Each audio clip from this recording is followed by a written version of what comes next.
आप देख रहे हैं संविधान और कानून SK लाइव न्यूज। योगी की दहाड़ के बाद बांग्लादेश की बदली तस्वीर, भगवाधारी झंडे से पट गया ढाका और चटगांव बांग्लादेश के नए प्रधानमंत्री देंगे इस्तीफा।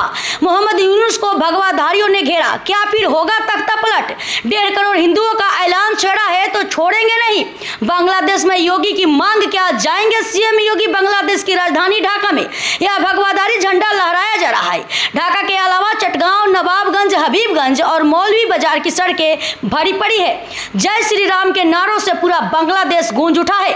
योगी आदित्यनाथ की फोटो लेकर बांग्लादेश में हिंदुओं ने हिंसा का जवाब प्रदर्शन से देना शुरू कर दिया है। नए प्रधानमंत्री मोहम्मद यूनुस पिछले 3 दिनों से 6 बार यह अपील कर चुके हैं अल्पसंख्यकों पर हमले न किए जाएं, लेकिन उसके बावजूद बांग्लादेश में हिंदू निशाने पर हैं।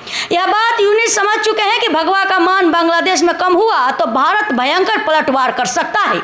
1.5 करोड़ बांग्लादेशी हिंदुओं में लगभग 90% दलित समुदाय से हैं।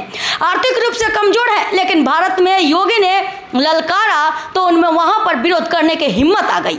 उसके बाद बांग्लादेश का दाव उलट पड़ गया है और वहां जो हो रहा है उसकी तस्वीरें यह बताने के लिए काफी है कि बांग्लादेश अलग मुल्क होने के बावजूद वहां योगी की डिमांड बढ़ रही है। वहां के हिंदू अपने लिए योगी जैसा नेता तलाश रहे हैं। बांग्लादेश के भीतर 12 हिंदू सांसद हैं, लेकिन किसी के अंदर हिम्मत योगी वाली नहीं है। शेख हसीना सरकार में मंत्री रहे 4 हिंदू सांसदों की हालत आम आदमी से भी खराब है।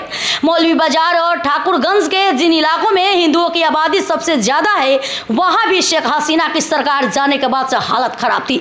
लेकिन योगी के एक बयान और जम्मू कश्मीर में निकाली गई प्रदर्शन रैली ने वहां के हिंदुओं में ऐसा जोश भरा कि कट्टरपंथी भाग खड़े हुए, क्योंकि यह बात वहां के नेताओं को पता है कि बिना हिंदुओं के साथ लिए काम नहीं चलने वाला। टेक्सटाइल यानी कि जिस कपड़ा उद्योग पर बांग्लादेश टिका हुआ है उसमें हिंदुओं की बड़ी हिस्सेदारी है।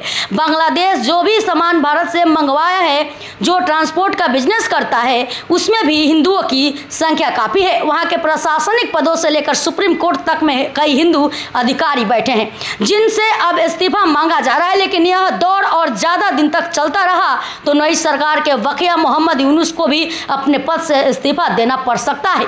दुनिया भर में 120 करोड़ हिंदू हैं, सबकी पहली पसंद योगी आदित्यनाथ बन गए। बांग्लादेश के आंदोलन में अखिलेश और राहुल गांधी के विरोध में भी नारे लगाए गए।